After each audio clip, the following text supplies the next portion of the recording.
রাজা হোক বা দরিদ্র, সমস্ত মানুষের মধ্যে একটা সামঞ্জস্য থাকে। সমস্ত মানুষের কাছে তার প্রশংসা অত্যন্ত গুরুত্বপূর্ণ। সে খুবই প্রসন্ন হয় যদি আপনি তার প্রশংসা করেন, কিন্তু আপনি যদি তাকে এটা বলেন যে এটা তোমার ভুল ছিল, তোমার কিছু খামতি ছিল, তখন সেটা সে মানতে রাজিই থাকে না। সব মানুষ এটা শুনতে পছন্দ করে যে সে যেটা করেছে সেটাই সর্বোত্তম। এবার আমি আপনাকে একটা কথা বলি, এ হলো নিন্দা, এ হলো প্রশংসা, আর এই হলো সত্য, যা সবার থেকে উচ্চস্থানীয়। সেই জন্য মানুষ আয়না দেখে। আয়না তাকে তার সৌন্দর্য দেখায় না, তাকে দেখায় যা সত্য, যাতে মানুষ আরো সুন্দর হওয়ার চেষ্টা করতে থাকে। তাই আয়না অত্যন্ত গুরুত্বপূর্ণ সত্যকে জানার জন্য। জীবনে নিন্দুকের মাহাত্ম্য প্রশংসকের মাহাত্ম্যের থেকে অনেক বেশি। কেন? কারণ তারা আপনাকে আপনার খামতি দেখায়, আপনার ভুলগুলো বুঝিয়ে দেয়, আপনাকে একটা সুযোগ দেয় নিজেকে শুধরে নিতে, নিজেকে আরো শ্রেষ্ঠ করে তুলতে, যা প্রশংসক করতে পারে না। তাই জীবনে যদি কখনো নিন্দা করা হয়, তাকে ভালোবেসে গ্রহণ করুন, ধন্যাত্মক রূপে গ্রহণ করুন। যদি নিজেকে কোনো শিক্ষা দেওয়া সম্ভব হয় তাহলে অবশ্যই দিন। দেখবেন মন প্রসন্ন হয়ে বলবে, রাধা রাধা। মানুষ যখন কোনো শক্তি লাভ করে তখন সে নিজেকে বলশালী মনে করে। শক্তি লাভ করলেই তার মধ্যে অহংকার চলে আসে, অভিমান চলে আসে। তার কারণ হলো সে একটা সহজ কথা বুঝতেই পারে না। এই সব যা হচ্ছে সময়ের জন্য হচ্ছে। সময়ের থেকে বেশি বলশালী আর কেউ নেই। এই সময়ের জন্যই রাবণ ভক্তি দ্বারা কৈলাস পর্বত তুলে নিয়েছিলেন। আবার সেই সময়ের জন্যই, সেই কারণেই রাবণকে বধ হতে হলো। তার সাথে সাথে রাক্ষস কুলও ধ্বংস হয়েছিল এবং লঙ্কাও ভস্ম হয়ে গেছিল। দেখতে গেলে জন্ম থেকে মৃত্যু পর্যন্ত এই যে সময়, সেটাই হলো জীবন। কিন্তু তার মধ্যেও যা সময় আসে কোনো কারণেই আসে। সেই সময় আমরা যাপন করে কিছু শিখতে পারি। তাই আজ যে সময় আপনার হাতের কাছে আছে তাকে মুষ্টিবদ্ধ করে রাখুন, তাকে সামলে রাখুন, তাকে সংযত করে রাখুন, অনুভব করুন, তার থেকে কিছু শিখুন, তাকে কোনোভাবেই ব্যর্থ হতে দেবেন না। আর এটা জেনে রাখুন যে ভবিষ্যতে যা কিছু হতে পারে, যা কিছু হতে চলেছে, সেটা না আপনি জানেন আর না তা আপনার বশে রয়েছে। সেই জন্য আজ অহংকার বা অভিমান করে নিজের ভবিষ্যতের ক্ষতি করবেন না, সেই অনর্থ ঘটাবেন না। এটাই হলো সময়ের অর্থ। আসুন আমার সাথে ভালোবেসে বলুন, রাধা রাধা। গুরু, যিনি পথ দেখান, আমাদের জীবনে অত্যন্ত গুরুত্বপূর্ণ, অত্যন্ত আবশ্যক। কিন্তু কিছু মানুষ মনে করেন যে গুরুর কোনো প্রয়োজন নেই, কারণ এই সমগ্র জ্ঞান মানুষের অন্তরেই নিহিত রয়েছে। এবার প্রশ্ন এটাই, যদি সমস্ত জ্ঞান মানুষের অন্তরে নিহিত থাকে তাহলে গুরুর কি প্রয়োজন? আর যারা আজ পর্যন্ত গুরুকে মেনে এসেছেন তারা কি অনুচিত করেছেন? এর উত্তর আমি আপনাকে দেব একটা উদাহরণ দ্বারা। একটা কাঠ যা জ্বলনশীল, জ্বলনের ঊর্জা তার অন্তরে নিহিত রয়েছে, কিন্তু তার জ্বলনের জন্য বাইরে থেকে একটা অনুঘটকের প্রয়োজন হয়। এই অনুঘটকই হলেন আপনার গুরু। উত্তাপ যা একটা কাঠকে জ্বালাতে পারে, সেই উত্তাপ হলো গুরুর প্রচেষ্টা। যদি সেই গুরুই না থাকে, তার প্রচেষ্টাই না থাকে, তাহলে সেই সমস্ত জ্ঞান যা মানুষের অন্তরে নিহিত তা ব্যর্থ হয়ে যাবে। যদি আপনার সাথে আপনার গুরু থাকেন, আপনার পথ প্রদর্শন করেন, আপনার অন্তরের জ্ঞানকে বাইরে নিয়ে আসতে পারেন, তাহলে তাকে সম্মান করুন আর আমার সাথে ভালোবেসে বলুন, রাধা রাধা। বিপদ আপদ আপনাকে সন্ত্রস্ত করে রাখতে পারে, কিন্তু এই বিপদ প্রত্যেকের জীবনে কোনো না কোনো কারণে থাকে। এটা আপনাকে দেখায় যে আপনার মধ্যে কি খামতি রয়েছে, কেন রয়েছে। এই বিপদ হলো সেই মাধ্যম যার দ্বারা আপনি নিজের দুর্বলতাকে নিজের শক্তিতে পরিবর্তন করতে পারেন।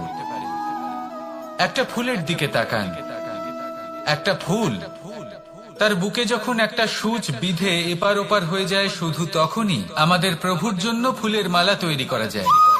সেই জন্য কখনোই বিপদকে ভয় পাবেন না, তার থেকে দূরে পালাবেন না, একে স্বাগত জানান। বোঝার চেষ্টা করুন এই বিপদ কেন আছে। যদি বিপদকে বুঝতে পারেন তবেই জীবনকে বুঝতে পারবেন। যদি জীবনকে বুঝতে পারেন তবে এই বিপদকে সম্পদে পরিণত করতে পারবেন।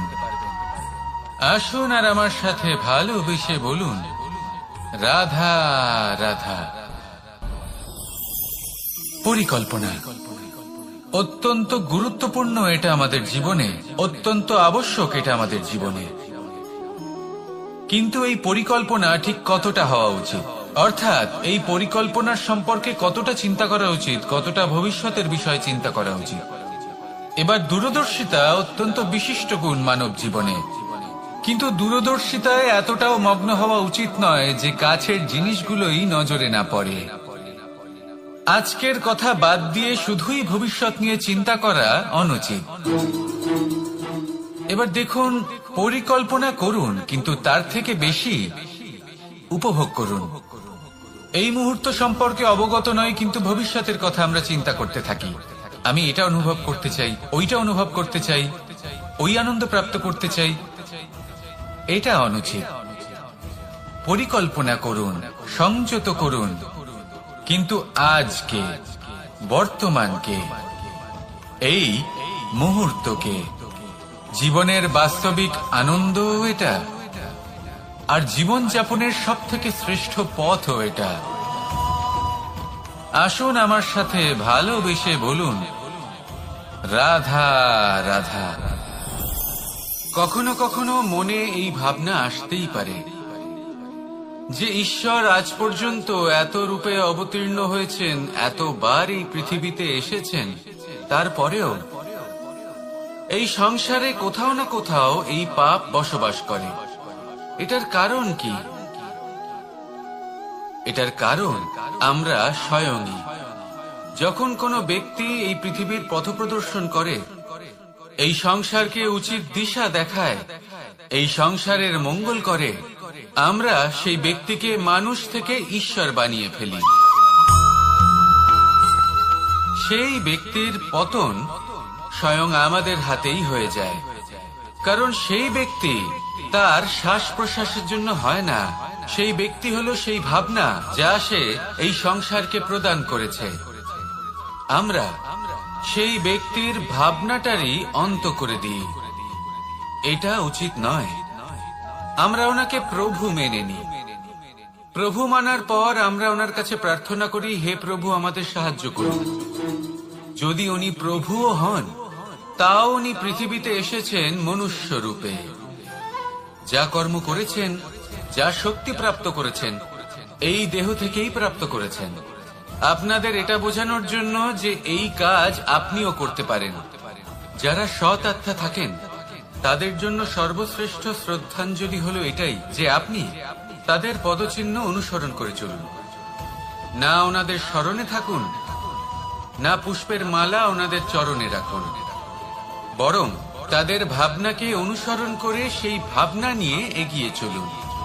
এটা না শুধু আপনার জন্য, বরং সমগ্র সংসারের জন্য লাভদায়ক। তাহলে এটাই করুন আর আমার সাথে ভালোবেসে বলুন, রাধা রাধা। যখন কঠোর রোদে আমাদের শরীর উত্তপ্ত হয়ে যায়, আমরা গরম অনুভব করি, তখনই যদি বর্ষা হয় আর বৃষ্টির জলের ফোঁটা আমাদের শরীরে এসে পড়ে, তখন কেমন অনুভূতি হয়? বর্ষার এই জলের ফোঁটা যখন ধরিত্রীতে পড়ে, তখন যে নাদ উৎপন্ন হয়, মনে হয় যেন এক সঙ্গীত। এমন এক সঙ্গীত যা স্থিরতার সাথে আমাদের বুঝিয়ে দেয় যে এই সূর্যের উত্তাপ, এই রোদ, তা চিরকালের জন্য থাকবে না। সূর্যের কিরণের যতই তেজ থাকুক, যখন বর্ষা আসবে এই রোদের কিরণকে শীতল করবে। সূর্যের তেজ যতই বেশি হোক না কেন, কখনো না কখনো কালো মেঘ আসবে আর সূর্যকে ঢেকে দেবে। অর্থাৎ এই প্রকৃতি আমাদের শিক্ষা দেয় যে কারোর প্রকাশ, যে কারোর মেধা, চিরকাল টিকে থাকে না। এবার যদি কথা বলি অন্ধকারের বিষয়ে, তবে রাত্রির কালো অন্ধকারকে একটা জোনাকির আলো পরাজিত করে। অর্থাৎ অন্ধকারও চিরকালের জন্য বজায় থাকে না। এটা কি আমরা বুঝলাম? তবে আপনাদের দুটো সহজ প্রশ্ন করব। জীবনে যখন কিছুই আপনাদের সাথে চিরকাল থাকবে না, তাহলে অহংকার কি নিয়ে? আর জীবনে যদি প্রত্যেক দুঃখ, বিপদ, সমস্যা একটা সময় পর আপনাকে ছেড়ে চলে যায়, তাহলে পরাজয় মানবেন কেন? এই দুশ্চিন্তা ত্যাগ করুন, এই অহংকার ত্যাগ করুন, আসক্তি ত্যাগ করুন, আর আমার সাথে ভালোবেসে বলুন, রাধা রাধা। ভোজন। এই সংসারে যেই হোক না কেন, কোনো মানুষ হোক, কোনো প্রাণী হোক, কোনো কীট হোক বা কোনো বনস্পতি হোক, প্রত্যেকের জন্য ভোজন অতি আবশ্যক। কারণ ভোজন থেকেই শক্তি পাওয়া যায়, আর সেই শক্তি দিয়েই সংসারের, আমাদের জীবনের সমস্ত কার্য করা যায়। এবার এমন এক ধরনের শক্তি হয় যা শীতের ঋতুতে সূর্য থেকে আমরা পেয়ে থাকি, আর আরেক ধরনের উত্তাপ হয় যা দিয়ে ভোজন রান্না করা হয়, সুস্বাদু নানান ধরনের ভোজন। এবার অত্যন্ত গুরুত্বপূর্ণ হলো যে ব্যক্তি সেই ভোজন বানাচ্ছেন তার মানসিক পরিস্থিতি, এবং সেই ব্যক্তি যিনি ভোজন গ্রহণ করছেন তার মানসিক অবস্থা। যখনই আপনি ভোজন বানাচ্ছেন, তখন ভালোবাসার সাথে কাজটা করুন, ধন্যাত্মক ভাব নিয়ে, সৎ ভাবনার সাথে। কারণ আপনার এই মানসিক স্থিতি শক্তির আকারে সেই খাদ্যের সাথে মিলে মিশে যায়। আর যখনই আপনি ভোজন গ্রহণ করছেন, তখন সদ্ভাবনার সাথে, প্রসন্নতার সাথে গ্রহণ করুন, ধন্যাত্মক ভাব নিয়ে। যদি আপনি প্রসন্নতার সাথে রান্না করেন, প্রসন্নতার সাথে খাদ্য গ্রহণ করেন, তাহলে আপনি প্রসন্নই থাকবেন, আর মন সুপ্রসন্ন হয়েই বলবে, রাধা রাধা। কখনো কোনো চাতক পাখিকে দেখেছেন? কথায় আছে যে বছরে মাত্র একবার সে তার তৃষ্ণা মিটিয়ে থাকে, আর তাও আকাশে ভেসে থাকা মেঘের দ্বারা ঘটানো বৃষ্টির জলের ফোঁটা থেকে। আর কোথাও থেকে সে তার তৃষ্ণা পূরণ করে না।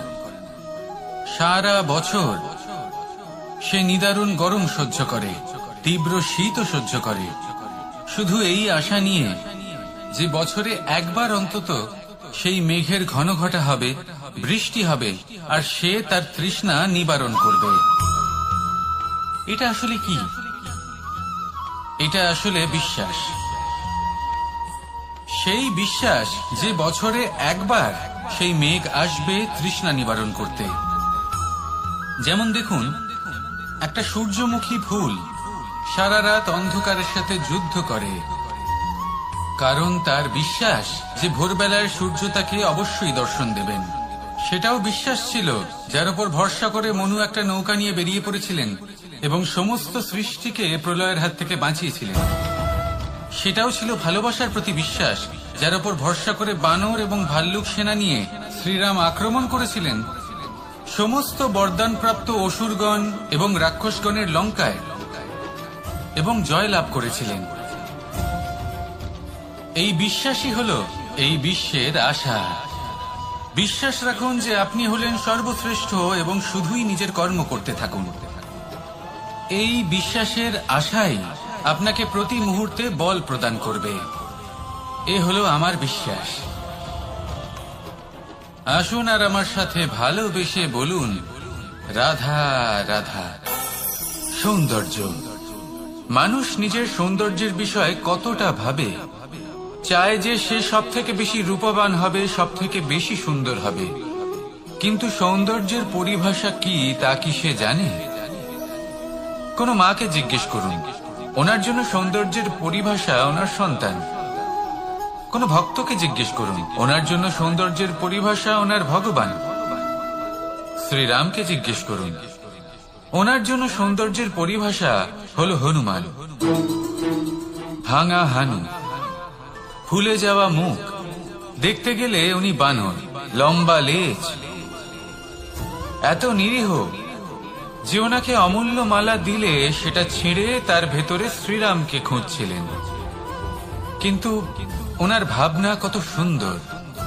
উনি এটা বিশ্বাস করেন যে সংসারের যতই মূল্যবান জিনিস দিয়ে এই মালা তৈরি করা হোক না কেন, যদি এর মধ্যে শ্রীরাম না থাকেন তাহলে এর মধ্যে কোনো অর্থ নেই। সৌন্দর্য রূপে নয়, ভাবনায় নিহিত থাকে। যদি আপনি সৌন্দর্য প্রাপ্ত করতে চান তাহলে তা কর্মে নিয়ে আসুন, ভাবনায় এবং বিচারে নিয়ে আসুন। এই সৌন্দর্য আপনার সাথেই থাকবে। যদি আপনি সৌন্দর্যকে রূপের মধ্যে খোঁজেন তাহলে কিছুক্ষণের জন্য পাবেন, সেই সৌন্দর্য সময়ের সাথে হারিয়ে যাবে।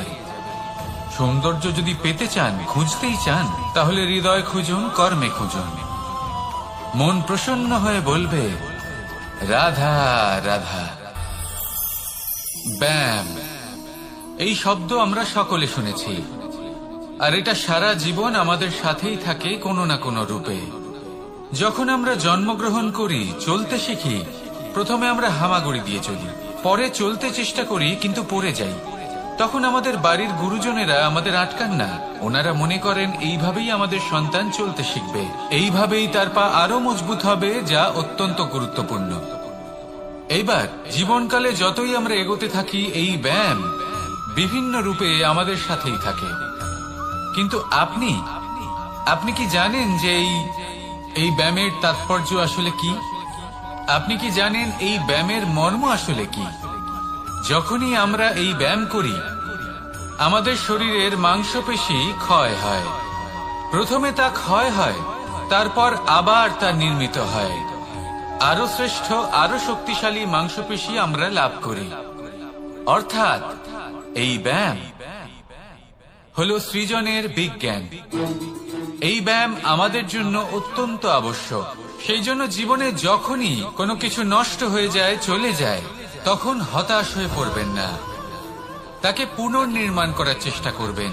আর এই শিক্ষা আমরা লাভ করি পাখিদের থেকে। যখনই বর্ষা হয়, ঝড় আসে, যখন পাখির বাসা ভেঙে চুরমার হয়ে যায়, তারা হার মেনে নেয় না।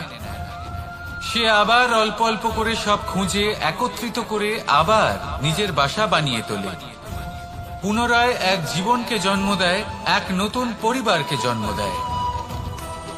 তাই মনে রাখবেন, জীবনে এইভাবেই যদি আপনি নির্মাণ করতে চান, সৃজন করতে চান, তাহলে সেই নির্মাণের জন্য ভাঙনের অভিজ্ঞতা থাকা অত্যন্ত আবশ্যক। ভগ্ন বস্তুকেও সম্মান করা অত্যন্ত আবশ্যক। এই আচরণ মনে নিয়ে আসুন, মন প্রসন্ন হয়ে বলবে রাধা রাধা। আমাদের এই জীবন, তাতে এই যে সময় চক্র, তা তিনটি ভাগে বিভক্ত। এক হলো অতীতকাল, ফেলে আসা অতীত, তারপরে আসে বর্তমান, এখনকার এই মুহূর্ত, আর তারপর আসে আগামীকাল অর্থাৎ ভবিষ্যৎ। এবার এখানে সবথেকে গুরুত্বপূর্ণ হলো অতীতকাল, ভবিষ্যৎকাল, ফেলে আসা অতীত এবং আগামী সময়। কেন? কারণ এই দুইয়ের উপর নির্ভর করছে যে আপনি বর্তমানে কি করতে চলেছেন। শুধু প্রয়োজন হলো সঠিক দৃষ্টিভঙ্গির। অতীতকালকে যদি আপনি একটি দৃষ্টিভঙ্গি থেকে দেখেন, তাহলে অতীতকালে আপনি দুঃখও দেখতে পাবেন, যন্ত্রণাও দেখতে পাবেন। অন্য কোনো দৃষ্টিভঙ্গি থেকে দেখলে আপনি অতীতকাল থেকে শিক্ষাও লাভ করবেন। এবার এই শিক্ষা অনুসারেই বর্তমানে কর্ম করা উচিত। এবং যদি ভবিষ্যতের কথা বলি, তাহলে বলবো ভবিষ্যতের কথা ভেবে আপনি আজ অবশ্যই চিন্তিত হতে পারেন। অন্য একটি দৃষ্টিভঙ্গি থেকে দেখলে এই ভবিষ্যতেই আপনি একটি লক্ষ্য, একটি উদ্দেশ্য দেখতে পাবেন, যে আপনি কি করতে চান, কি লাভ করতে চান। এবার সেই অনুসারে বর্তমানে কর্ম করা উচিত, ভবিষ্যৎ এবং অতীতকাল অনুসারে। এভাবেই যদি জীবনে কর্ম করতে থাকেন, আপনার এই বর্তমানের দিনগুলো আপনি একটু নতুন ভাবে বাঁচতে পারবেন। এভাবেই যদি জীবনে এগোতে থাকেন, তাহলে আপনার জীবনে আনন্দের উদ্ভব হতে কেউ বাধা দিতে পারবে না। আসুন আমার সাথে ভালোবেসে বলুন রাধা রাধা। পরিকল্পনা অত্যন্ত গুরুত্বপূর্ণ, এটা আমাদের জীবনে অত্যন্ত আবশ্যক, এটা আমাদের জীবনে। কিন্তু এই পরিকল্পনা ঠিক কতটা হওয়া উচিত, অর্থাৎ এই পরিকল্পনার সম্পর্কে কতটা চিন্তা করা উচিত, কতটা ভবিষ্যতের বিষয়ে চিন্তা করা উচিত। এবার দূরদর্শিতা অত্যন্ত বিশিষ্ট গুণ মানব জীবনে, কিন্তু দূরদর্শিতায় এতটাও মগ্ন হওয়া উচিত নয় যে কাছের জিনিসগুলোই নজরে না পড়ে। আজকের কথা বাদ দিয়ে শুধুই ভবিষ্যৎ নিয়ে চিন্তা করা অনুচিত। এবার দেখুন, পরিকল্পনা করুন, কিন্তু তার থেকে বেশি উপভোগ করুন। এই মুহূর্ত সম্পর্কে অবগত নয়, কিন্তু ভবিষ্যতের কথা আমরা চিন্তা করতে থাকি। আমি এটা অনুভব করতে চাই, ওইটা অনুভব করতে চাই, ওই আনন্দ প্রাপ্ত করতে চাই। এটা অনুচিত। পরিকল্পনা করুন, সংযত করুন, কিন্তু আজকে, বর্তমানকে, এই মুহূর্তকে, জীবনের বাস্তবিক আনন্দ এটা, আর জীবন যাপনের সব থেকে শ্রেষ্ঠ পথও এটা। আসুন আমার সাথে ভালোবেসে বলুন, রাধা রাধা। মানুষ কখনো কখনো সময়কে নিয়ন্ত্রণ করতে চেষ্টা করে, কখনো কখনো সময়ের গুরুত্ব বুঝতে পারে না। এটা ভাবে যে এই কিছু মুহূর্ত কেটে যাক, একে অতিবাহিত করি, তাহলে কি বা হবে, কয়েকটা মুহূর্ত মাত্র। কিন্তু তা নয়। আজকের একটা মুহূর্ত ভবিষ্যতের অনেক বড় পরিবর্তনের ভিত হতে পারে। আজকের একটা মুহূর্ত আপনার ভবিষ্যৎকে উজ্জ্বল করে তুলতে পারে। সেই জন্য ছোট ছোট মুহূর্তগুলিকে অদেখা করবেন না। সময়কে কাজে লাগান, পূর্ণরূপে কাজে লাগান।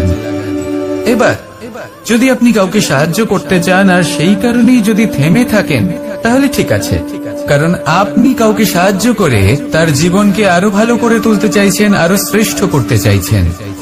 এই পুণ্য, এই কর্ম ফিরে আপনার কাছেই আসবে আর আপনার জীবনকে শুভ করে তুলবে। কিন্তু যদি আপনি আলস্যের কারণে থেমে থাকেন এবং কিছুই না করেন, সময় নষ্ট করেন, তাহলে কিন্তু একটাই ঘটনা ঘটবে, আপনার ভবিষ্যৎ বিপদগ্রস্ত হয়ে পড়বে, আর কিছুই নয়। সেই জন্য এটা বোঝা প্রয়োজন যে কখন থামতে হবে এবং কেন থামতে হবে। যদি আপনার থামার কারণ এবং সময় অনুচিত হয়ে থাকে, তাহলে আপনার ভবিষ্যৎ কখনোই উচিত হতে পারে না। সেই জন্য সময়কে সম্মান করুন আর পূর্ণ ব্যবহার করতে শিখুন। আর আমার সাথে ভালোবেসে বলুন, রাধা রাধা। বিপদ আপদ আপনাকে সন্ত্রস্ত করে রাখতে পারে, কিন্তু এই বিপদ প্রত্যেকের জীবনে কোনো না কোনো কারণে থাকে। এটা আপনাকে দেখায় যে আপনার মধ্যে কি খামতি রয়েছে, কেন রয়েছে। এই বিপদ হলো সেই মাধ্যম যার দ্বারা আপনি নিজের দুর্বলতাকে নিজের শক্তিতে পরিবর্তন করতে পারেন। একটা ফুলের দিকে তাকান। একটা ফুল, তার বুকে যখন একটা সূচ বিঁধে এপার ওপার হয়ে যায়, শুধু তখনই আমাদের প্রভুর জন্য ফুলের মালা তৈরি করা যায়। সেই জন্য কখনোই বিপদকে ভয় পাবেন না, তার থেকে দূরে পালাবেন না, একে স্বাগত জানান। বোঝার চেষ্টা করুন এই বিপদ কেন আছে। যদি বিপদকে বুঝতে পারেন তবেই জীবনকে বুঝতে পারবেন। যদি জীবনকে বুঝতে পারেন তবেই এই বিপদকে সম্পদে পরিণত করতে পারবেন। আসুন আর আমার সাথে ভালোবেসে বলুন, রাধা রাধা। জীবনে সবথেকে বেশি গুরুত্বপূর্ণ বস্তু কি?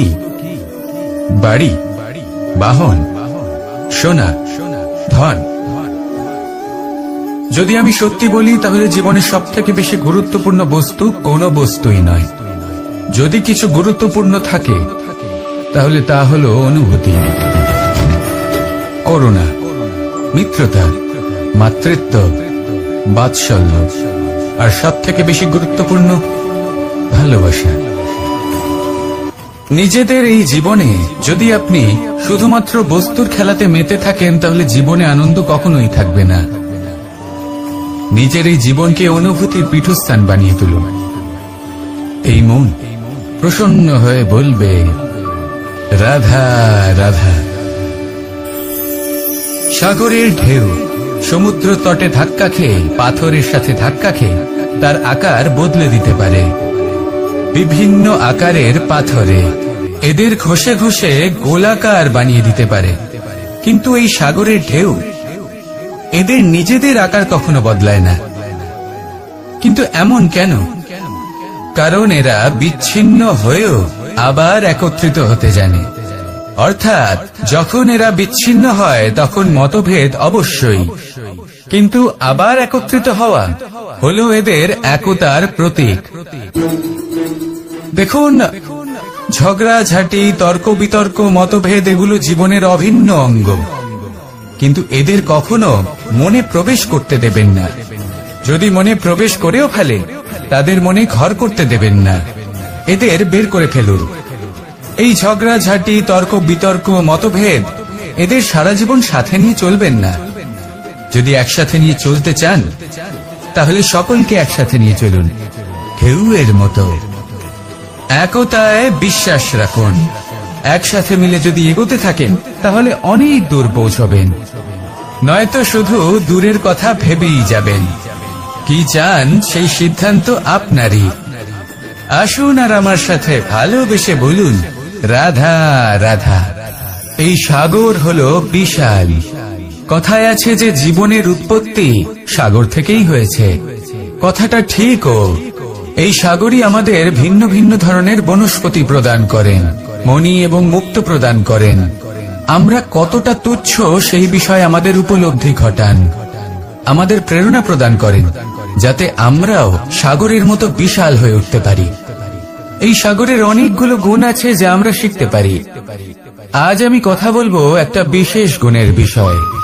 বেশিরভাগ মানুষ মালিন্য, নোংরা পদার্থ, নোংরা বস্তু, অপদ্রব্য এই সাগরে ভাসিয়ে দেন। কিন্তু সাগর এই পদার্থ নিজের মধ্যে একত্রিত করে রাখেন না, এই সব নিজের ভেতর থেকে বাইরে বের করে দেন। এ হলো অত্যন্ত শ্রেষ্ঠ একটা গুণ। কিন্তু এই কাজকেও সার্থক করার জন্য সাগরেরও একটা তটের প্রয়োজন পড়ে, যেখানে সাগর এই সব বস্তু বাইরে বের করে ফেলতে পারে। আর মানুষও ভিন্ন কিছু নন।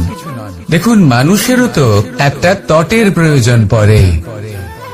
এই তট, তিনি হয়তো আমাদের গুরু হতে পারেন, আমাদের মা বাবা হতে পারেন, ভাই বা মিত্র হতে পারেন, বা হয়তো সেই সমস্যাগুলি যার থেকে আমরা দূরে পালিয়ে যাচ্ছি। কারণ যখন আপনি এই সমস্যাগুলির সম্মুখীন হবেন, শেষ পর্যন্ত আপনি শিক্ষাই পাবেন। সব থেকে বেশি গুরুত্বপূর্ণ এই মনকে পবিত্র রাখা। আর তার জন্য একটাই উপায় আছে, এই মন তার মন্থন করা। যদি এই মনের মন্থন করেন, তাহলে পূর্ণরূপে পবিত্র হবেন। আর এই মন, আপনি তো জানেনই, প্রসন্ন হয়ে বলবে, রাধা রাধা। যদি আমি আমার চোখ বেঁধে কোনো একটা নির্দিষ্ট দিকে নিজের সমস্ত শক্তি প্রয়োগ করে ছুটে যাই, তাহলে কি হবে? আমি কোথাও ধাক্কা খেতে পারি, নিজের ক্ষতি করতে পারি, কোথাও পড়ে যেতে পারি, তাই না? অর্থাৎ এটা নিশ্চিত এই কাজ আমার করা উচিত নয়। কিন্তু আজকের দিনে প্রত্যেকটা মানুষ এই কাজই করছেন, তাই না? কোনো কাজ করার পূর্বে সেই কাজের বিষয়ে সম্পূর্ণ তথ্য কোথায় সংগ্রহ করছেন? শুধু এটুকু জানেন যে এই কাজটা করলে কত ধন অর্জন করবেন আর কত নাম হবে, আর ব্যাস সামনে এগিয়ে যান। এটা উচিত নয়। পূর্ণরূপে যে কোনো কাজ করার আগেই সেই কাজের বিশ্লেষণ করে নেওয়া উচিত, তা বুঝে নেওয়া উচিত, এবং সেই বিষয়ে অবশ্যই খেয়াল রাখা উচিত যে আপনার শরীর এবং আপনার মন এই কাজ করার জন্য কি প্রস্তুত রয়েছে। যদি তা না হয়, তাহলে প্রথমে নিজেকে শুধরে নিন, তারপরে সেই কাজ করুন। যদি এইভাবে জীবনে সামনে এগোন, তাহলে সাফল্যের সম্ভাবনা জীবনে অনেক বেশি বেড়ে যাবে। তাহলে এটাই করুন, আর আমার সাথে ভালোবেসে বলুন, রাধা রাধা। আমরা জীবনে চলতে চাই, সামনে এগোতে চাই, কিন্তু কখনো কখনো এমন হয় যে আমরা আমাদের লক্ষ্য দেখতেই পাই না। আমরা চিন্তিত হয়ে পড়ি, ব্যতীত হয়ে পড়ি, আমরা কিছু বুঝতেই পারি না। এই মন অশান্ত হয়ে যায়। কিন্তু যদি আপনি থেমে যান, তাহলে নিজের পথ এবং নিজের লক্ষ্য থেকে সরে যাবেন। সেই জন্য চলতে থাকুন, থামবেন না। যতদূর পারবেন চলতে থাকুন, যতদূর দৃষ্টি যাচ্ছে চলতে থাকুন। তারপরেই দেখবেন পরবর্তী পথ আপনা থেকেই আপনার সামনে আসবে। কারণ আপনার দৃষ্টির সীমা থাকতেই পারে, দৃষ্টিভঙ্গির সীমা নেই। আপনার পথের সীমারেখা থাকতেই পারে, কিন্তু সেই পথে চলার সাহসের সীমা নেই। সেই জন্য নিজেকে অসীমিত করে তুলুন। এই সীমারেখা আপনা থেকেই দূর হয়ে যাবে, লক্ষ্য নিজে থেকেই দেখতে পাবেন, আর এই মন সুপ্রসন্ন হয়ে বলবে, রাধা রাধা। সম্পর্ক হলো আমাদের জীবনের একটি আধার। কিছু সম্পর্ক এমন যা আমরা জন্মসূত্রে লাভ করি, যেমন পরিবার, মা, বাবা। কিছু সম্পর্ক আছে যা আমরা জীবনে অর্জন করে থাকি, তা সে প্রেমের হোক, স্নেহের হোক বা বন্ধুত্বের। এই সকল সম্পর্ক লাভ করার বা গড়ে তোলার 5টি ধাপ রয়েছে। প্রথম ধাপ, কোনো ব্যক্তির সাথে আলাপ হওয়া, তার সাথে কথা বলা বা তাকে দেখা। দ্বিতীয় ধাপ, সে ব্যক্তিকে আমাদের ভালো লাগা। তৃতীয় ধাপ, আমাদের এটা চাইতে শুরু করা যে জীবনে এই ব্যক্তি যেন আমাদের বন্ধু হন, আমাদের জীবনে থাকেন, বা আমাদের কাউকে ভালোবেসে ফেলা আর এটা আমাদের ভাবা বা চাওয়া যে সেই ব্যক্তি যেন আজীবন আমার সাথে থাকেন, আমার জীবনে আমার সাথী হয়ে। চতুর্থ ধাপ, লাভ করা। এবার এই ধাপটি অনেক মানুষের পক্ষেই খুবই সরল হয়, বড়ই সরলভাবে নিজেদের সঙ্গীকে লাভ করে থাকেন। কিছু মানুষের জন্য এই ধাপ অত্যন্ত কঠিন হয়ে থাকে। অনেক প্রতিকূল পরিস্থিতির ওপর জয়লাভ করে তারা সঙ্গীকে লাভ করেন, কিন্তু লাভ অবশ্যই করেন। এরপরে আসে পঞ্চম, অন্তিম এবং সবথেকে গুরুত্বপূর্ণ ধাপ। সেটা হলো সেই সম্পর্ক পালন করা। এটা হলো এমন এক বিষয় যা প্রত্যেক মানুষের শেখা উচিত। যদি ব্যক্তি নিজের জীবনে সম্পর্ক রক্ষা করতে শিখে যান, তবে প্রত্যেক সম্পর্ক তার জীবনকে স্বর্গ করে তুলবে। আসুন আর আমার সাথে ভালোবেসে বলুন, রাধা রাধা। রাধা কখনো কখনো আমার জন্য বড়ই সুগন্ধি আতর নিয়ে আসে, পারিজাত ফুলের মালা নিয়ে আসে আমার প্রসাধন করবে বলে, এবং আমার সব থেকে বেশি প্রিয় মাখন নিজে হাতে বানিয়ে আনে আমাকে নিজে হাতে খাইয়ে দেবে বলে, সবকিছু আমাকে প্রসন্ন করবে বলে। কিন্তু আপনি কখনো ভেবেছেন যে এই আতর কিভাবে বানানো হয়? সহস্র ফুলের পাপড়ি একসাথে পিষে নিতে হয়, তারপরে তার থেকে যে রস নিঃসৃত হয় সেই রস দ্বারাই আতর তৈরি হয়। অনেক সংখ্যক ফুলকে অসীম যন্ত্রণা ভোগ করতে হয়, তবে তারা আমার প্রসাধন সামগ্রী হয়ে উঠতে পারে। দুধ থেকে মাখন তৈরি করার জন্য কতটা পরিমাণ মন্থন সহ্য করতে হয় সেটা আপনি জানেন। ঠিক সেই রকমই হলো আমাদের জীবন। বিপদও আসে, কঠিন পরিস্থিতিও আসে, এর সম্মুখীন হতে শিখুন। মনে রাখবেন, আপনি হলেন সেই দুধ যাকে মন্থন সহ্য করতে হবে মাখন হয়ে ওঠার জন্য। মনে রাখবেন, আপনি হলেন সেই ফুলের মতন যাদের পিষ্ট হতে হবে সুগন্ধি আতর হয়ে ওঠার জন্য, যাকে এই সংসার পছন্দ করে। কখনো কখনো জীবনে আপনার সাথে খারাপ শুধুমাত্র এই কারণে ঘটে যাতে আপনার শ্রেষ্ঠ রূপ এই সংসারের সামনে আসতে পারে। শুধুমাত্র কঠিন পরিস্থিতি এবং বিপদকে একটা সুযোগ হিসেবে দেখার চেষ্টা করুন। আপনার জন্য এই সংসার বদলে যাবে, সংসারকে দেখার দৃষ্টিভঙ্গি পাল্টে যাবে, আপনার ভাগ্য পাল্টে যাবে, আর এই মন প্রসন্ন হয়ে বলবে, রাধা রাধা। কি অমূল্য, কি সুন্দর এই রত্ন। এবার ভেবে দেখুন, যদি আমি এই রত্নকে ব্যবহার করি আখরোট ভাঙার জন্য, তাহলে কি হবে? বা ভেবে দেখুন, এই রত্ন নিয়ে আমি যদি বন্ধুদের সাথে খেলা করতে শুরু করে দিই, তাহলে কি হবে? আপনি তো হাসবেন আমার ওপর। আপনি বলবেন, এত অমূল্য একটা রত্ন, এর দ্বারা কত দুঃখ দূর করা সম্ভব। এই মূল্যবান রত্নের আমি অপব্যবহার করছি। একদম ঠিক বলেছেন, আমি মেনে নিচ্ছি। মূল্যবান বস্তুর অপব্যবহার করা অনুচিত, কিন্তু আপনিও তো তাই করছেন, তাই না? ভেবে দেখুন, মানুষ এই সংসারের সর্বশ্রেষ্ঠ প্রাণী, আর মানুষের এই শরীর সব থেকে মূল্যবান রত্ন। এবার এর সাথে আপনি কি করছেন? অপব্যবহার করছেন না, নিজের স্বাস্থ্যের যত্ন নিচ্ছেন না, আপনি অনুচিত পথে চলছেন শুধুমাত্র ধন অর্জন করার জন্য, পাপ কাজ করছেন, কি না করছেন? এটা অপব্যবহার নয়? ভেবে দেখুন, আমরা এই মানব শরীরের সাথে কি করতে পারি যদি এর আমরা সদ্ব্যবহার করি। তাহলে অনন্ত পুণ্য অর্জন করতে পারি, যার দ্বারা শুধুই নিজেকে নয় বরং আমাদের আশেপাশের সকলকে সন্তোষ প্রদান করতে পারি। তাই সংকল্প নিন এটাই যে মানব শরীরের আমি সদ্ব্যবহার করব, পুণ্যের পথে চলব, সকলের মঙ্গলের জন্য, সকলের প্রসন্নতার জন্য। এই কর্ম করুন, এই পথে চলতে থাকুন। এই মন সন্তোষ বোধের সাথে বলবে রাধা রাধা। এই সংসারের সব থেকে বড় শক্তি আসলে কি? দৈহিক শক্তি, ভৌতিক শক্তি, রাজনৈতিক শক্তি, স্বর্ণের শক্তি, বিদ্যার শক্তি নাকি মায়ার শক্তি, ভক্তির শক্তি নাকি নিরাশক্তির শক্তি? এই সংসারের সব থেকে বড় শক্তি হল হাসি মুখে। যদি আপনি এবং আমি এমন কোন সময় হাসতে পারি যেখানে মুখে হাসি আসা প্রায় অসম্ভব, তাহলে বিশ্বাস করুন এই সংসারে কেউ আপনাকে ভাঙতে পারবে না।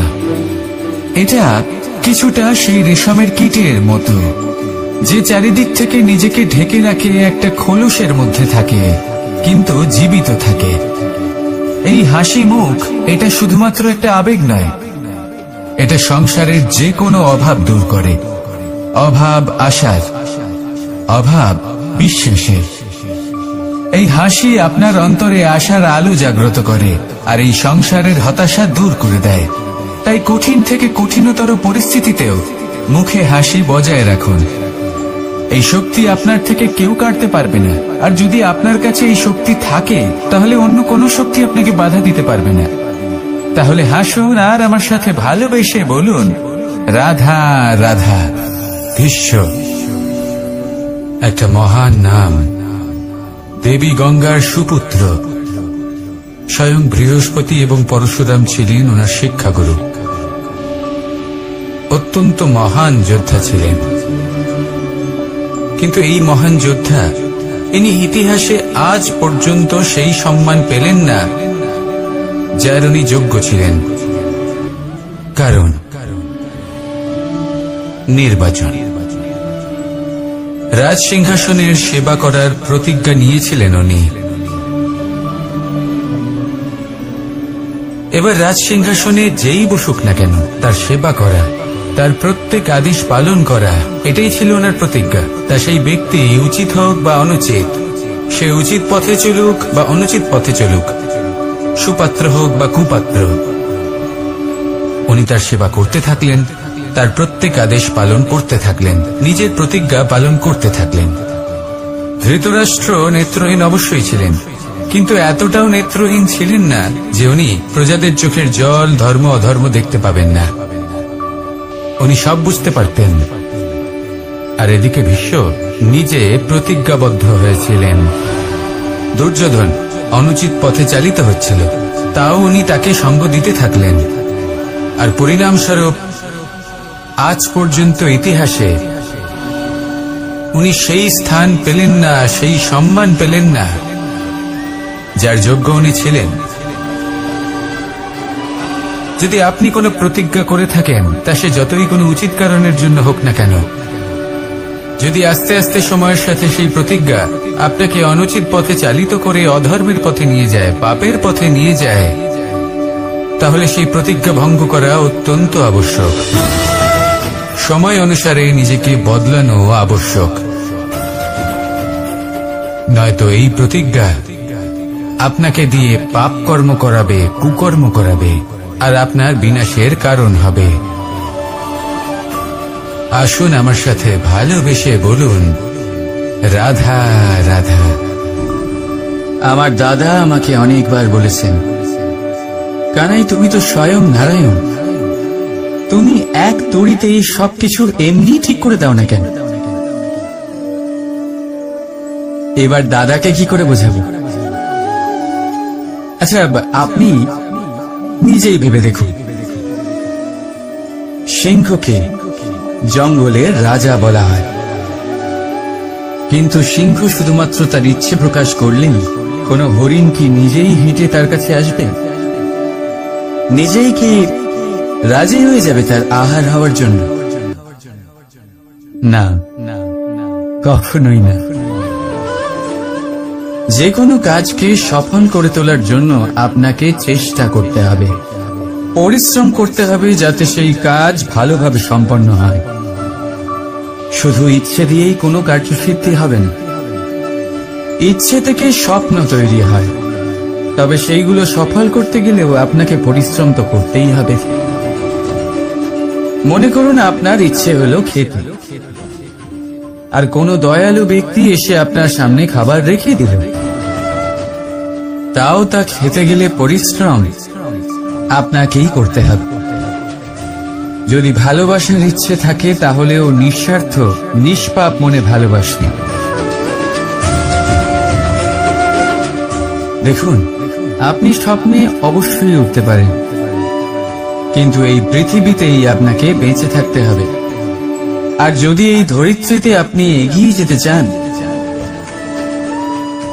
তাহলে এই ভূমিকে পা দিয়ে আপনাকে পেছনে ঠেলতেই হবে।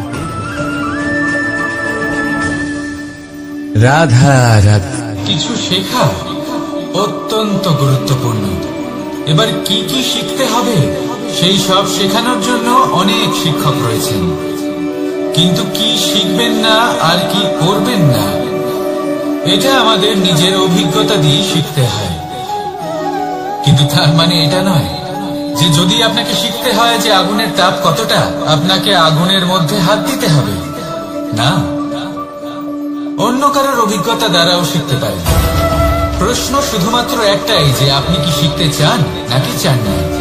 যদি আপনি এটাই ভাবেন যে আমি শুধুই নিজের অভিজ্ঞতা দ্বারাই শিখতে চাই, তাহলে জীবনকাল ছোট মনে হবে, অনেক কিছুই শিখতে পারবেন না। তাই নিজের সাথে সাথে বড়দের অভিজ্ঞতার দ্বারাও শেখা শুরু করে দিন। এই সংসারের অভিজ্ঞতা দ্বারা শিখতে শুরু করে দিন। আর এটা নিশ্চিত রূপে শেখা আবশ্যক যে কখন কি করবেন না, কোথায় থামতে হবে আর কোথায় থামবেন না। তাহলে আসুন আর আমার সাথে ভালোবেসে বলুন, রাধা রাধা।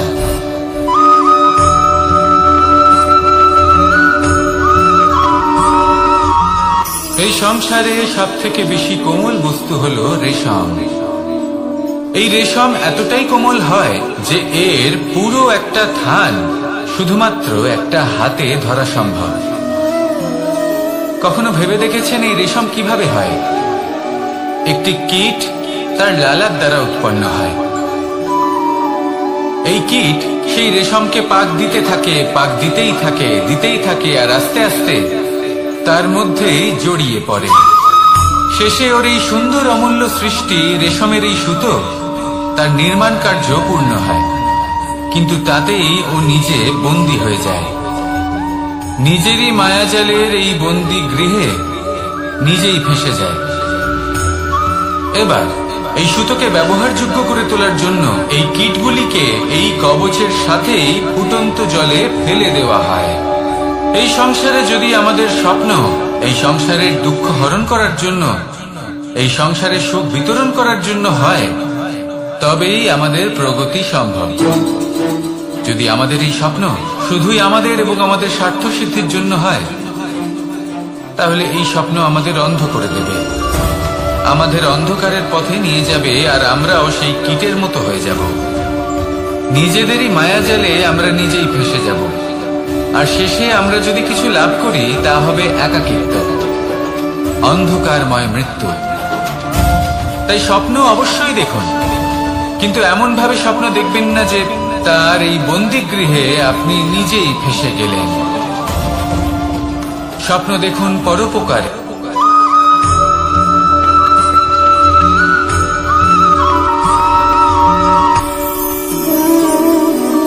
শক্তি এক অত্যন্ত বিচিত্র বস্তু, বা বলতে পারেন অনুভূতি। পিতা সবসময় চান যেন তিনি তার শক্তি পুত্রকে। আসুন আপনাকে সহজে বোঝাই। যদি আপনি সুপাত্র হন আর আপনাকে শক্তি দেওয়া হয়, তাহলে আপনি সেই শক্তির গুরুত্ব বুঝবেন, কোথায় সেই শক্তি প্রয়োগ করা উচিত সেটা বুঝবেন। আর এটা যেহেতু অর্জন করা শক্তি হবে, সেই শক্তির অপব্যবহার হবে না। কিন্তু যদি এই আপনি কুপাত্র হন আর যদি আপনাকে এই শক্তি দেওয়া হয়, তাহলে কি হবে? দেখতে গেলে এই শক্তি আপনি দান হিসেবে পেয়েছেন, তাই না আপনি এই শক্তির গুরুত্ব বুঝবেন আর না এর প্রয়োগ আপনি জানবেন। তার অপব্যবহার হওয়া সুনিশ্চিত। তাই যদি আপনি কোনো শক্তি অর্জন করতে চান তাহলে আগে তার যোগ্য হয়ে উঠুন, পুত্র নয় পাত্র হয়ে উঠুন। আর আমার সাথে ভালোবেসে বলুন, রাধা রাধা।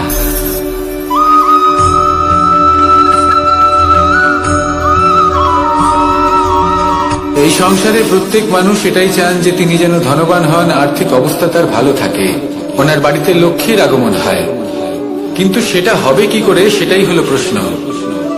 কেউ বলেন যে যদি পরিশ্রম করো তাহলে ধন অর্জন সম্ভব, কেউ বলেন যে যদি বিদ্যা লাভ হয় তবেই ধন অর্জন সম্ভব, কেউ বলেন যে যদি বলশালী হও তবেই সম্পন্ন থাকবে। ভালো কথা, যদি তাই হয়ে থাকে, তবে দিনমজুর সারা দিন পরিশ্রম করেন, তিনি কেন ধনী হন না? অনেকজন বিদ্বান মানুষ আছেন এই সংসারে, তারা কেন ধনবান হন না?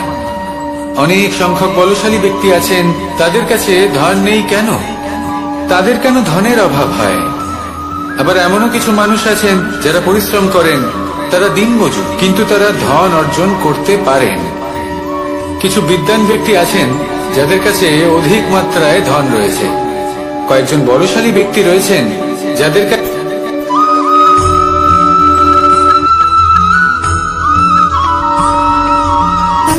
সুখ, দুঃখ এবং শক্তি, এই তিন হলো এই সংসারের ত্রিদেবের মতো। আমাদের জীবনে যা কিছু ঘটছে এই তিনটির ভিত্তির উপরেই হচ্ছে।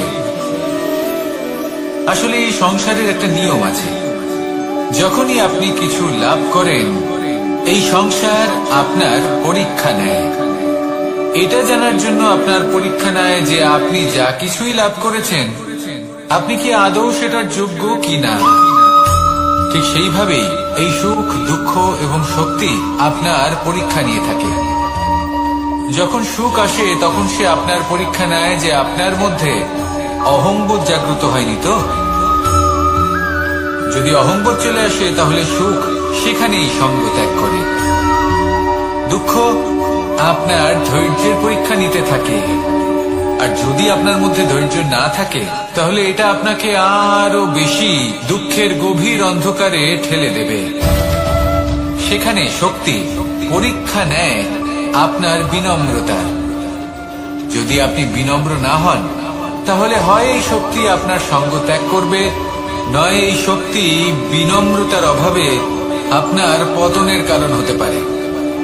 এই সংসারে যে কোনো ব্যক্তি যিনি এই পরীক্ষায় উত্তীর্ণ হয়ে থাকেন এই জীবনে তিনি সাফল্য লাভ করেন।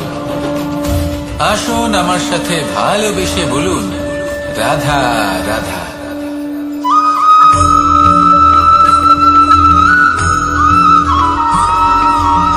পঞ্চতত্ত্বের মধ্যে দ্বিতীয় তত্ত্ব হল ধরণী, ভূমি, যাকে আমরা ধরণী মাতা বলি। এই ধরণী ধৈর্য ধারণ করে, আর এর উপরেই আমাদের সমগ্র সংসার নির্ভরশীল। কারণ এই ভূমি সহ্য ক্ষমতা রাখে, এর সহ্য ক্ষমতা হলো অপরিসীম। সন্তান যতই আঘাত প্রদান করুক না কেন প্রেম পূর্বক সহ্য করে, আর তার বদলে অমূল্য রত্ন প্রদান করে। সন্তান যদি হাল চালায় তাহলে তার বদলে তাকে অন্ন প্রদান করে। এটাই হলো ধরণী। এবার এর থেকে আমরা কি শিক্ষা পেতে পারি? এটাই যে কারোর জন্য কিছু করা বা কাউকে কিছু দেওয়া মনে কোনো কামনা ছাড়াই। আর এই কথাটা বুঝে যান, যদি কারোর জন্য কামনা না রেখে বা কোনো পাওয়ার আশা না রেখে কারোর জন্য কিছু করেন বা কারোকে কিছু দেন, যদি এটা আপনি শিখতে পারেন তবে আপনি ভালোবাসতে শিখে গেছেন। আর সেই জন্যই এই ধরিত্রীকে মাতা বলা হয়। কারণ মাতা শুধু উনি নন যিনি গর্ভে সন্তানকে ধারণ করেন, মাতা তো উনিও যিনি জীবন বাঁচতে শেখান, যিনি জীবন বাঁচার উদাহরণ প্রদান করেন। তাহলে ধরণীর থেকে এই নিঃস্বার্থ ভাব শিখুন, নিঃস্বার্থ ভালোবাসা শিখুন, আর এই ভালোবাসার সাথেই বলুন, রাধা রাধা।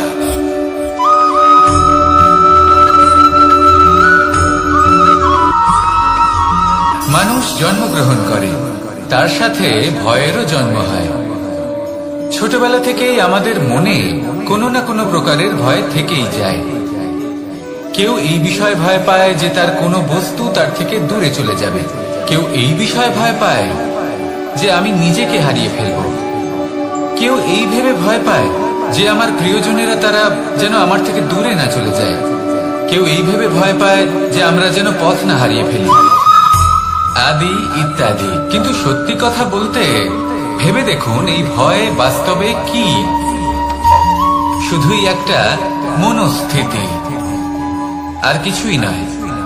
যা কিছু আপনি জীবনে পেয়েছেন তা একদিন আপনাকে হারাতে হবে। এই জীবন হলো আপনারই, কিন্তু তাও একদিন সমাপ্ত হবে। তাই ভয় পেয়ে কি লাভ? এই ভয় শুধু আপনাকে জীবন যাপন করা থেকে বাধা দিচ্ছে, আর কিচ্ছু নয়। পথ হারিয়ে ফেললেই বুঝতে পারবেন যে নতুন পথ কিভাবে বানাতে হয়। কিছু মানুষকে জীবন থেকে হারালে তবেই আপনি বুঝবেন যে আপনার আপনজনকে। এই ভয়ের কারণে ভীত হয়ে থাকবেন না। এই তারা নক্ষত্র অন্ধকারের অভাবে গুরুত্ব হারায়। শিবকেও মহাদেব হওয়ার জন্য বিষপান করতে হয়েছিল।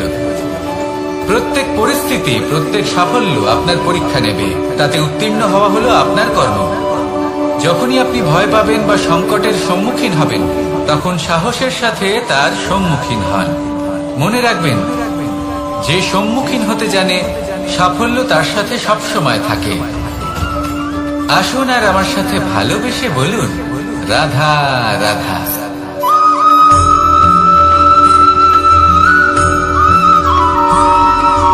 জীবনে অগ্রসর হওয়ার জন্য আমাদের কাকে প্রয়োজন হয়? মাতা পিতা, বন্ধু, প্রেম, সাহায্য, অর্থ, পরিশ্রম, আশা। ভিন্ন ভিন্ন মানুষ ভিন্ন ভিন্ন বিকল্প চয়ন করে। যদি আমি আপনাকে বলি, তাহলে জয় আর পরাজয়ের মন্ত্র দুটো শব্দের উপর নির্ভর করে, মেনে নেওয়া আর দৃঢ় হওয়া। যদি মেনে নেন তাহলে হেরে যাবেন, যদি দৃঢ় হন তাহলে নিশ্চিত রূপে জয়ী হবেন। যদি কখনো আপনি ক্লান্ত হয়ে ওঠেন, আপনি দুঃখী হন, পুরোপুরি ভেঙে পড়েছেন, তখন মেনে নেবেন না যে আপনি ভেঙে পড়েছেন, নয়তো হেরে যাবেন। তখন উল্টে স্থির করবেন যে যাই হয়ে যাক না কেন, আমি জয়ী হব। আর আপনি দেখবেন যে জয় নিশ্চিত রূপে আপনার কাছেই আসবে। তাহলে এই কথা মনে রাখবেন আর আমার সাথে ভালোবেসে বলবেন, রাধা রাধা।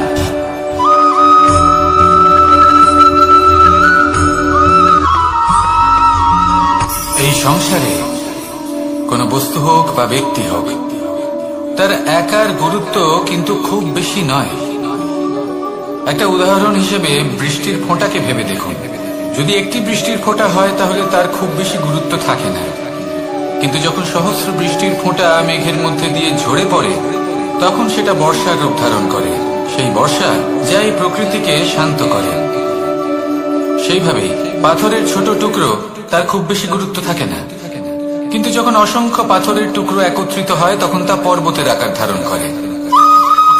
সেইভাবেই কিছু মানুষ যখন একত্রিত হন তখন তৈরি হয় পরিবার, কিছু পরিবার যখন একত্রিত হয় তখন তৈরি হয় সমাজ, যখন অনেক সংখ্যক সমাজ একত্রিত হয় তখন তৈরি হয় রাজ্য।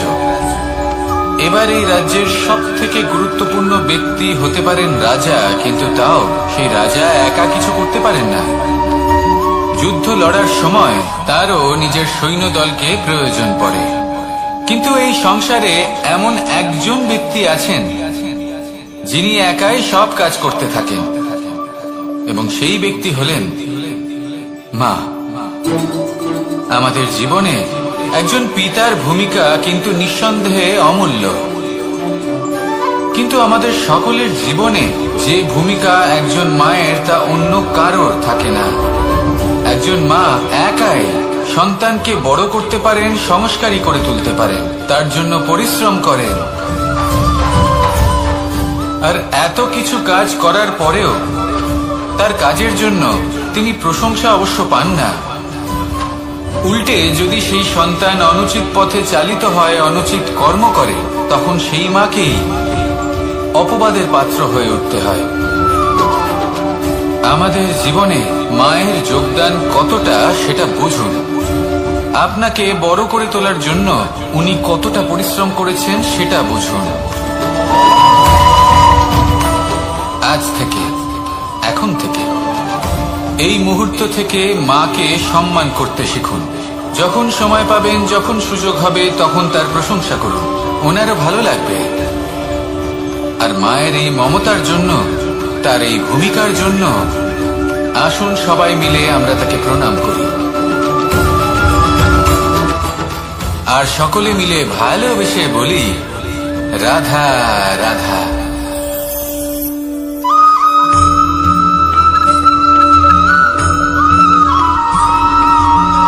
এই সংসারের সব থেকে গুরুত্বপূর্ণ তত্ত্ব কোনটা? প্রথম হলো সময়। জন্ম থেকে মৃত্যু পর্যন্ত এই যে সময়, এটাই তো হলো জীবন। দ্বিতীয় হলো জীবন, যাতে আমরা সময়ের সদ্ব্যবহার করি, শ্রেষ্ঠ থেকে শ্রেষ্ঠতর কাজ করার চেষ্টা করি। বহু বছরের এই পরম্পরা, এই সংস্কৃতিকে এগিয়ে নিয়ে যাওয়ার চেষ্টা করি। এই সংসারে আমরা অংশগ্রহণ করতে চেষ্টা করি। তৃতীয় হলো ধন, সেই ধন যা প্রত্যেক ব্যক্তি অর্জন করতে চেষ্টা করেন। এবার এই তিনটি তত্ত্বের মধ্যে একটা সামঞ্জস্য আছে, সমান ব্যাপার আছে। সে ধনই হোক বা সময় হোক বা হোক জীবন। আর সেই সমান ব্যাপার হলো যে যদি আপনি এটা গণনা করতে থাকেন তাহলে তা কমতে থাকে, যদি আপনি এটা ব্যবহার করেন তাহলে তা বাড়তে থাকে। একে সংগঠিত করে রাখতে চেষ্টা করলে এ হাত থেকে ফসকে যায়। কিন্তু যদি আপনি একে সামনে রাখতে শিখে যান, তাহলে এমন কাজ করবেন যাতে সংসারের সাথে সাথে পরবর্তী প্রজন্ম লাভবান হবে। যদি কিছু শিখতে চান তাহলে সামলাতে শিখুন, গণনা করা বা সংগঠিত করা নয়। আসুন আর আমার সাথে ভালোবেসে বলুন, রাধা রাধা।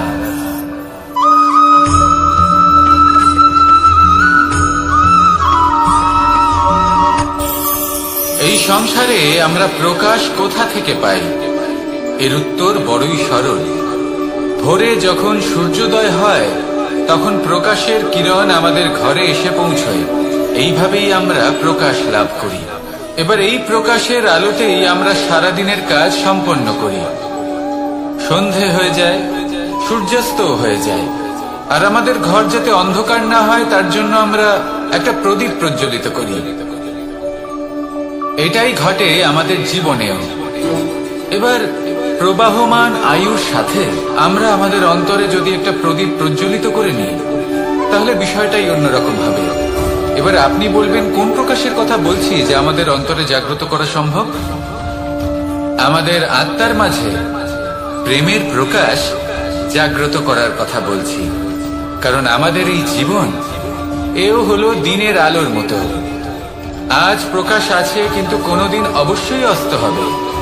কিন্তু অস্ত হবার আগে যদি আমরা আমাদের আত্মার মাঝে প্রেমের এই প্রকাশ উজ্জ্বলিত করে নিই, তাহলে আমাদের সন্ধ্যাকালও আমরা আনন্দে এবং প্রেমে যাপন করব। তাহলে আসুন আর আমার সাথে ভালোবেসে বলুন, রাধা রাধা।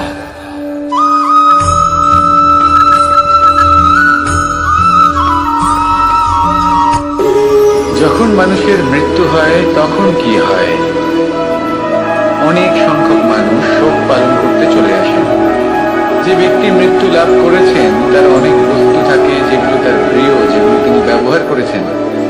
তার শয্যা, তার বস্ত্র, তার আভূষণ সবকিছু তার থেকে বিচ্ছিন্ন করা হয় এবং খালি হাতে তাকে শ্মশানের উদ্দেশ্যে রওনা করা হয়। আমি আপনাকে এই প্রশ্ন করতে চাই, আপনি এই সংসারে কি অর্জন করেছেন?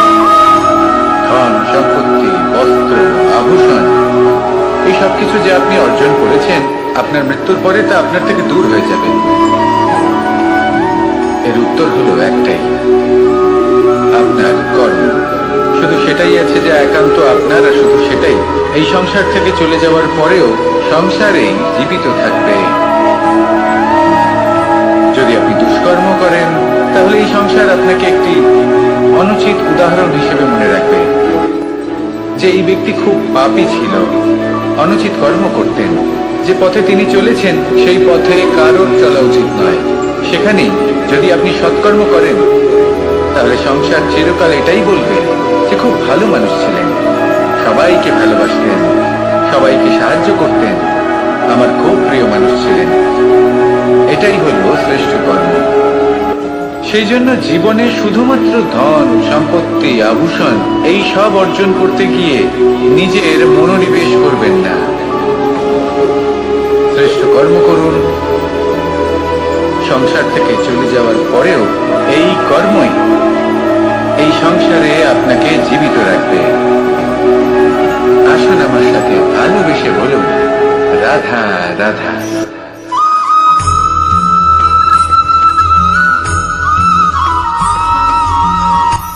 এই সংসারে সাফল্য লাভ করার জন্য জ্ঞানের প্রয়োজন হয়, পরিশ্রমের প্রয়োজন হয়, দৃঢ় নিষ্ঠার প্রয়োজন হয়, নিরন্তর চেষ্টা করা প্রয়োজনীয়। কিন্তু আরো কিছু আছে যা অত্যন্ত প্রয়োজনীয় এবং গুরুত্বপূর্ণ। তা হলো ভালো বন্ধু। তাদের থাকা অত্যন্ত প্রয়োজনীয়। যদি ভালো বন্ধু থাকে তাহলে সময় এলে তারা ঢাল হয়ে আপনাকে সুরক্ষা করবেন। সময় এলে অস্ত্রের মতো শত্রুকে সংহারও করবেন। যদি তিনি জ্ঞানী হন, তাদের মধ্যে সদ্গুণ থাকে, তাহলে এই সব গুণ আপনার মধ্যেও প্রবেশ করবে। তাহলে সাফল্যের জন্য ভালো বন্ধু পাওয়া অত্যন্ত প্রয়োজনীয়। কিন্তু শুধু বন্ধু কেন, ভালো শত্রুও থাকা প্রয়োজনীয়। এবার আপনি ভাবেন আমি কি বললাম? যদি আপনার জীবনেও ভালো অর্থাৎ শক্তিশালী শত্রু থাকে তাহলে আপনিও শক্তিশালী হতে থাকবেন। এই শত্রু আপনাকে প্রেরিত করবে আরো বেশি শক্তিশালী হয়ে ওঠার। কখনো কোনো হরিণকে দেখুন, তীব্র গতিতে দৌড়তে থাকে। কেন তীব্র গতিতে দৌড়য়? এই কারণে নয় যে কোথাও তার জন্য মধুর ঘাস অপেক্ষা করে রয়েছে, না। সে এই কারণে তীব্র গতিতে দৌড়য় কারণ সেটা না করলে তার পেছনে একটি সিংহ আছে যে ওকে নিজের ভোজন করে ফেলবে। তাই জীবনে বিপদ, সংকট এই সবকিছুও হলো অত্যন্ত গুরুত্বপূর্ণ। তার সম্মুখীন হতে শিখুন আর আমার সাথে ভালোবেসে বলুন, রাধা রাধা।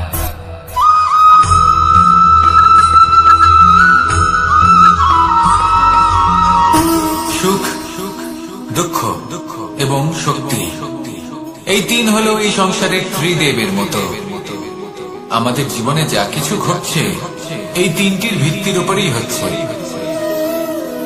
আসলে এই সংসারের একটা নিয়ম আছে। যখনই আপনি কিছু লাভ করেন, এই সংসার আপনার পরীক্ষা নেয়। এটা জানার জন্য আপনার পরীক্ষা নেয় যে আপনি যা কিছুই লাভ করেছেন আপনি কি আদৌ সেটার যোগ্য কিনা। ঠিক সেইভাবেই এই সুখ, দুঃখ এবং শক্তি আপনার পরীক্ষা নিয়ে থাকে। যখন সুখ আসে তখন সে আপনার পরীক্ষা নেয় যে আপনার মধ্যে অহংবোধ জাগ্রত হয়নি তো। যদি অহংবোধ চলে আসে তাহলে সুখ সেখানেই সঙ্গ ত্যাগ করে। দুঃখ আপনার ধৈর্যের পরীক্ষা নিতে থাকে, আর যদি আপনার মধ্যে ধৈর্য না থাকে তাহলে এটা আপনাকে আরো বেশি দুঃখের গভীর অন্ধকারে ঠেলে দেবে। সেখানে শক্তি পরীক্ষা নেয় আপনার বিনম্রতার।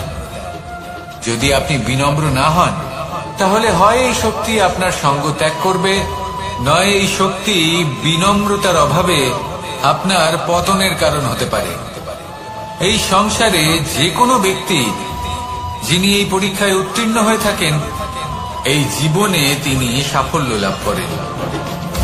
আসুন আমার সাথে ভালোবেসে বলুন, রাধা রাধা।